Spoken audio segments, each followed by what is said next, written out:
unveil the Travel Carnival 2025 by Travel XM, which we're happy to welcome for this special moment.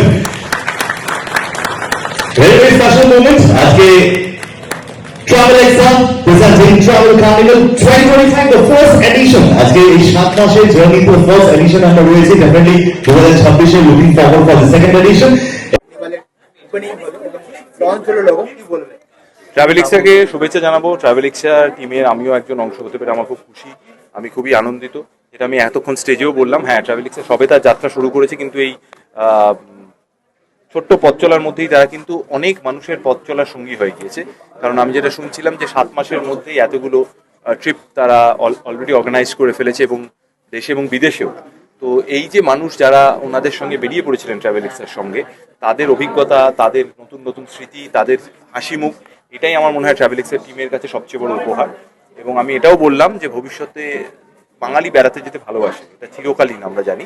তো আরও যেখানে যেখানে বেড়াতে যাওয়ার প্ল্যান আছে সেগুলো টিম ট্রাভেলিক্সের সঙ্গে শেয়ার করুন। আজকে এই যে কার্নিভালটা শুরু হচ্ছে, আমার মনে হয় এখানে আরও নতুন নতুন কিছু প্ল্যানও পাওয়া যাবে, এবং যত ট্রাভেলিক্সের অভিজ্ঞতা বাড়বে তত ওরা আরও ভালো কাজ করতে পারবে, আরও বিভিন্ন জায়গায় বেরিয়ে পড়তে পারবে। তো আমার তরফ থেকে যারা বেরিয়ে পড়বেন ট্রাভেলিক্সের সঙ্গে, তাদের জন্য শুভেচ্ছা রইল। আর ট্রাভেলিক্সা তো আমার মানে টিমেরই অংশ, all the best to them. আমার পাহাড় বেশি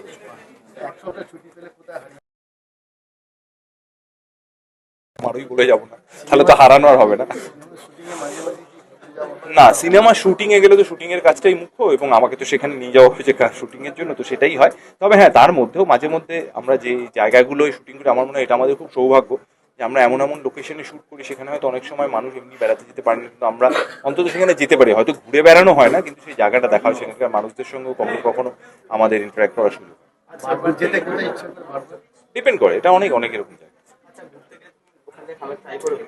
হ্যাঁ হ্যাঁ, লোকাল খাবার ট্রাই করি, তবে এখন যেহেতু একটু মানে নিয়ম মেনেই বেশি চলতে হয়, সেই জন্য একটু জেনে নিই, যে তারপরে ব্যাপারটা যদি গোলমাল হয়ে যায় তাহলে তো মানে বেড়ানোও মাটি হয়ে যাবে, সেই অভিজ্ঞতাটাও খুব কর্কশ অভিজ্ঞতা হয়ে যাবে, তাই একটুখানি জেনে টেনে নিই সেইভাবে। হ্যাঁ, ডি ফ্রিজ 21শে নভেম্বর রিলিজ করছে। আমরা সবাই মুখে আছি যে মানুষ কীরকম ভাবে ছবিটা নিচ্ছেন সেটা জানার জন্য। আমি যেটা বললাম, ন্যাশনাল অ্যাওয়ার্ড ভারতবর্ষের চলচ্চিত্রের সর্বোচ্চ সম্মান, সেটা পাওয়ার জন্য গোটা ডি ফ্রিজ টিমই খুব খুশি এবং গর্বিত। তবে আমরা চাইবো মানুষ তাদের মতামত তাদের মতো করে জানান, এবং ডি ফ্রিজ এমন একটা সিনেমা, এমন একটা বিষয়, এখানে নানা রকম মত তৈরি হবে, নানা রকম আলোচনা হবে, এবং মতান্তরও তৈরি হবে। তো আমরা সেগুলো জানার জন্য অপেক্ষা করে আছি।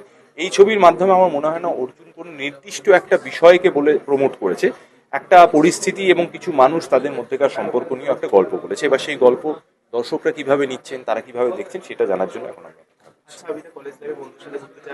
হ্যাঁ হ্যাঁ, হয়েছে। অনেক কষ্টে পারমিশন পেয়ে, আমাদের সময় অত সহজেও পারমিশন পাওয়া যেত না, বাট অনেক কষ্টে পারমিশন নিয়ে, এবং একটা বেড়াতে যাওয়ার অভিজ্ঞতা বা একটা বেড়াতে যাওয়ায় আমাদের কিরকম পারফরমেন্স, তার উপর নির্ভর করতে পরের পারমিশনটা পাবো কিনা।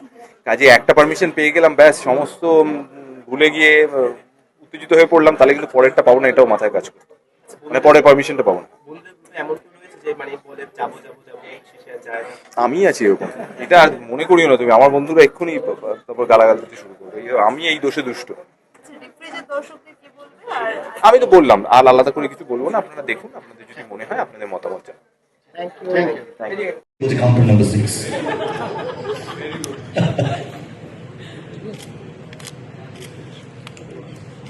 Are we through?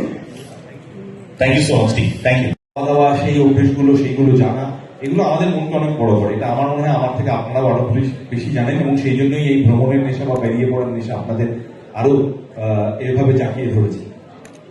তবে আমার মনে হয় এখন আমরা যে পৃথিবীটায় আছি, এটা তো সত্যি কথা বলতে ছোটবেলায় শুনেছিলাম, বা আমাদের মাঝে মধ্যে এসএমএসে লিখতে হতো গ্লোবাল ভিলেজ, মানে পুরোটাই হাতের মুঠে, এখনো তাই।